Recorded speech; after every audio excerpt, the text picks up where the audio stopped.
Hello, I'm David Chislett, the weapon of mass creation, and this is the Mavericks of Mass Creation, a series of unscripted conversations with myself and the Maverick leadership expert, Judith Germain.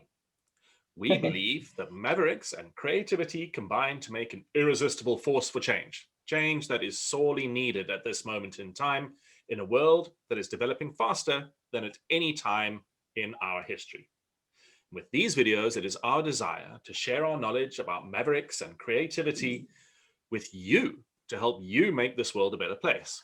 Now, in today's chat with Judith, we're going to talk about, can business owners become Maverick leaders? Hello, Judith. Hi, David. It's an interesting one, this, because when I talk about Maverick leadership, people see corporate people being Maverick leaders, and they see people like Richard Branson, entrepreneurs, but when it comes to themselves, they're not so sure that they've got what it takes to be a Maverick leader. It's kind of like that missing piece. So I thought that might be interesting to talk about that today. Right, yeah, because I mean, what I was thinking about was like, well, in the first instance, yes, of course they can, because if you've decided to start your own business, you probably are a bit of a Maverick. And then the second thought was, well, that's a huge stereotype. Not everybody who starts their own business is any kind of Maverick. And then I have to keep on reminding myself that we're talking about Maverick leadership here, not just being a Maverick. So yeah, how does that even work? I mean, if say you've started a business and if you're still a one-person show, how does this apply to you? Or if you're still in a sort of growth come scale up phase, how does it work? Yeah, it's really interesting, because you are really correct about looking at the distinction between Mavericks by personality and those that learn to lead as Mavericks. And there's a big difference with that. So I would say how it works is this. You have to look at the 6 things or the 6 decisions that you make as a Maverick leader, which are determination, reputation, influence, versatility, execution, and narration, which works out with the acronym DRIVEN, because I like acronyms. Okay, and that would apply to anybody, even to someone like myself who is entirely self-employed and has no staff. Yeah, exactly. It's about the behavior that you do. So it's not an innate personality thing, it's how you behave and the decisions that you make as you go through your business journey. Right. So can you give us an example of where one might be driven when you're running your own business? Okay. Well, if we pick, say, reputation, the second decision, when you're running a business and you want to be a Maverick leader in that business, then one of the things to look at is the reputation that you have. Now, reputation isn't just a character thing, in the sense of, do I like that person? Do I trust that person? There is that. But there's also, what kind of track record do you have? How competent you have? What is it that I know about you? And one of the things that I see with business owners and freelancers is that they will work really hard on that character part of reputation and not work as hard on the demonstration of the other part of reputation. Because if you think about it, if you're going to hire somebody, a coach, say, you could hire like one of a million coaches easily. But what makes you different? And it's the reputation that makes you different, and how you demonstrate that, and not just in the workplace, but when you're out networking and all over the place. Does that make sense? Absolutely. In fact, it makes me think of the time back when I was a freelance journalist. I was always astonished at how much work I would pick up just before deadline when the other freelance journalists just hadn't delivered. Yeah. So you're the guy of last resort. Which really annoyed me about the whole situation. I was like, if you can trust me so much that you're giving me 24 hours turnaround, why didn't you just give me the job in the first place? So my reputation because you're a Maverick. Quick fix, not Mr.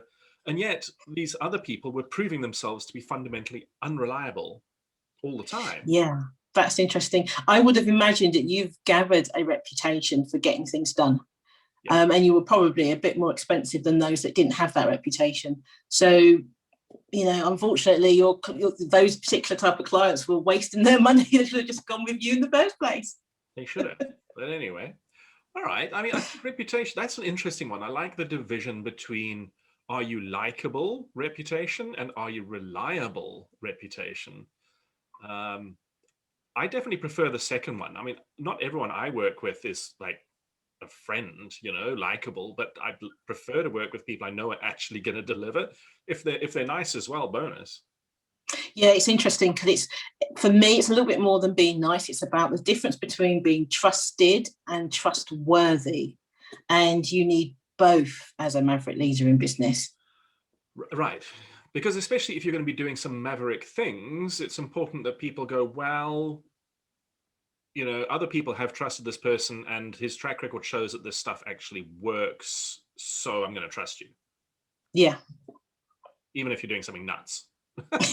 Yeah, and that comes in the other part of narration, which is the last decision. It's because maverick leaders are really good at narrating the story and narrating what happens as it happened. So it's real time as well. So if you've come up with something that no one else is doing and it is entirely a maverick solution, but you can tell the story of the difference it's going to make, how it's going to work, who's involved, then that adds to the reputation, the competence part, and it adds to the part, well, this is going to work and they're being versatile. Right. So this is a bit like history is written by the victor, except we're writing it while we're still in the battle. Yes, exactly. And, that's why they're so influential, because it's exciting. The story they tell is an exciting one. Who wouldn't want to follow that maverick leader? But that's risky, right? I mean, you're narrating something that isn't finished, that it may not contribute to your reputation. Well, the thing is, that's why you're versatile. And that's why you're really good at executing, because it isn't a risk. Because no maverick leader will say, this is what can be done if you're not certain it can be done. Right. Now, that's also an interesting remark for me, because, one of the hallmarks of growth is to reach for things that are just beyond your grasp. So how does the maverick leader summons that kind of confidence when they know they're doing something that is actually just beyond their grasp? Really good question. I think it's because they have really good self-efficacy. So they have a good belief in themselves because they know what they can and can't do. So maverick leaders in business will do things that they haven't done before, knowing that they can deal with the consequences of whatever happens next. Right. Okay. So that's kind of like, okay, I can deal with the consequences and whatever, I'll make a plan with the actual act. I'll be able to think of something. Well, put it this way, it's like they've been asked by a prospect to do something that they haven't done before, but the maverick leader looks at things that they've done that are similar and then make a decision whether that is transferable into this new thing. And if they believe it's transferable, then they are confident that they can succeed in that. Right. I mean, that's one of the fundamental principles of adult self-education, is this ability to identify pillars from what I've done before and see how they'll apply to this other thing I've never done before and fill in the gaps. Are maverick leaders unique or special in their ability to do that more than your average person? I think they are special. I think if you go back to your original premise that everybody who goes into business is a maverick leader, and then you kind of walk that back, some people leave their corporate existence, set up their own business and act in the exact same way as if they were still in that corporate. Yep. So they will run, so typical person might be a finance person or an accountant. But there are all these other parts of business that are important, one of being building a reputation and influencing others, which they didn't have to practice that in the corporate world. Yeah. So I think they are special because they are prepared to be safely vulnerable. They put their reputation online and they are comfortable with doing things that are different. And I think if you've walked just out, I think anybody when they walk straight out of corporate and they're given a new job tend to be, oh, I don't know, it hasn't been done that way. But after a while, and with adult education, as you said, you do start to think, interesting, if I just took this bit with that bit, push it together, oh, I've got a new interesting thing here. Right. Oh, this is super cool, because this is another parallel between the creative leadership and the sort of definitions and the conditions of creativity. Because in order to get into the creative thinking space, you need to be comfortable with and accepting of ambiguity and complexity. And so what I'm hearing here is that Maverick leaders are used to being in ambiguous and complex places. Yeah. So used that they have this amazing confidence that they'll be able to pull something out of it because they've done it so many times before. Yes, that is very true. And how they articulate that, they have to be very careful, because other people might see that as arrogance. When it's not, it's just super confident, because everything that they have tried before has worked. And if it's failed, they were able to turn it into a bigger success. So therefore, they know what they can achieve. And there's no self-delusion of a Maverick leader. If they can't do it, they can't do it. But they'll have a backup, which might be to contact Dave, because Dave can do it. But, so it's one of those things that when people say, whatever the question is, the answer is yes when it comes to running a business. Yeah. That was a Maverick leader that said that. I mean, that was one of the golden rules I learned as a freelancer, is no matter what the client asks, just say yes and figure out how later. I think the first two times I did that, I didn't sleep for a week. But after a year or three of doing it, it was like, well, actually, what I'm being asked isn't so far removed from anything else I've ever done. There is always a way. It's just sometimes it takes longer to find it. But I became very comfortable with my ability to do that. And so, yes, the answer was always yes, unless it was, they were asking me to do something fundamentally that I just knew nothing about. And then it was a very firm no. But the thing is, as a business owner, is an expert, right? So the limits of your expertise, and you do have that continuous learning cycle that we talked about before, about collecting the dots, or like what you were saying, or I like saying, collecting those data points. It's just more data, and that's what Maverick leaders are doing. They're collecting data, they're collecting the dots all over the place. See, this is where the fear of failure gets in the way, because the fear of failure says that those aren't data points, those aren't dots. Those are blemishes, those are things to be avoided. Whereas, again, just reading between the lines, what you're saying is the Maverick leader has no fear of failure, because he doesn't see anything as failure, but rather just as new information that can be used or reused later, kind of, plowing the chaff back into the field. Yeah, and I think that's totally right. And it just occurred to me, when the Maverick leader is picking up that data point, those dots, they're assessing those before they finish collecting them. So it's not like, oh, this is shiny, pretty thing, I'll have that. It's like, let's look at that. Yeah, I'll have that. And I was talking to a client yesterday, and I was saying that say, for example, you're reading a business book, you found something that's really interesting, you stop reading that book, you go and follow all the way down all the different points, and it could take you 2, 3, 4 days, and then you go, totally get that principle, come back to the book, yeah, I agree with it, and carry on reading. And that's what I mean about following those data points. Get out of my head. That's totally how I read books, especially non-fiction books. Yeah. Oh, okay. Oh, damn. Am I that predictable? Hey, you've even characterized me without me even knowing it. Oh, no. But also now, so there's this like meta activity going on the whole time then. So it's not just ideation or execution or narration. It's also, is this going to be useful later? I'm like tagging it and flicking it into the results at the same time. Retrieval system. Yeah, that is so true.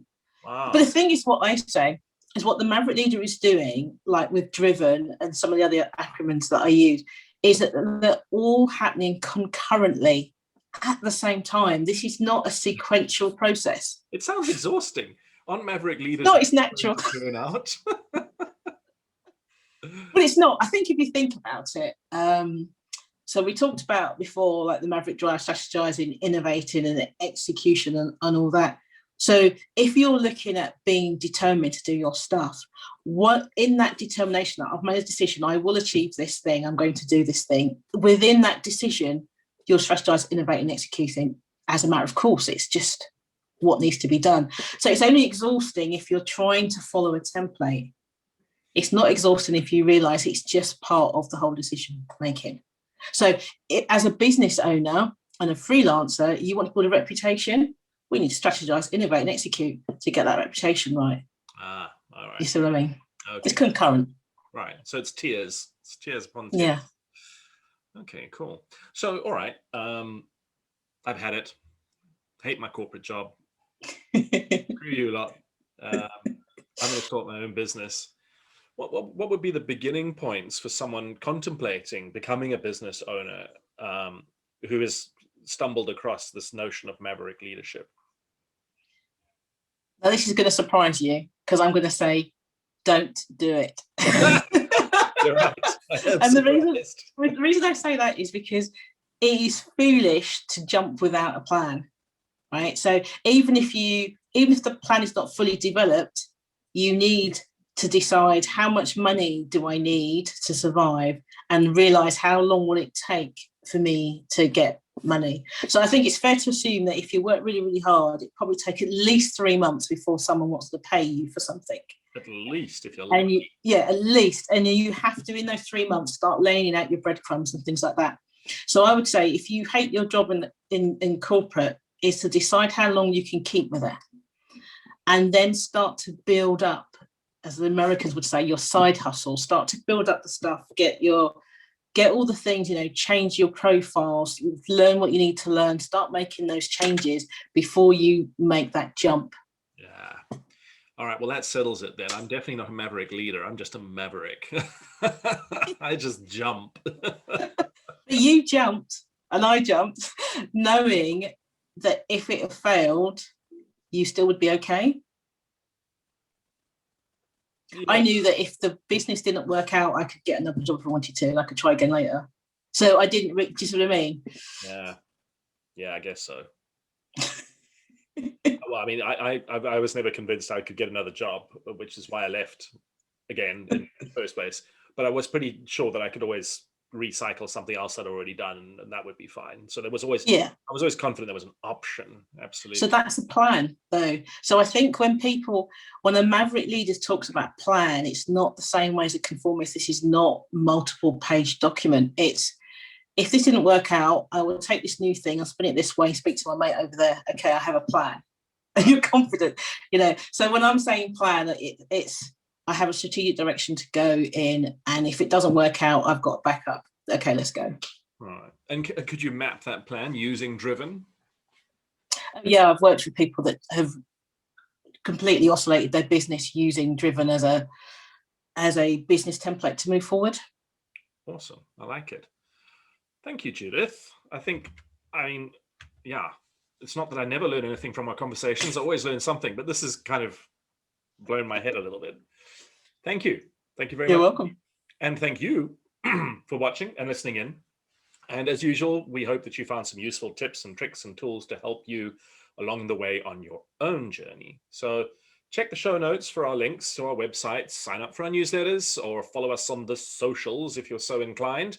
But please do keep in touch. There will be more Mavericks of Masqueration. Good grief. Mass creation in our next episode soon.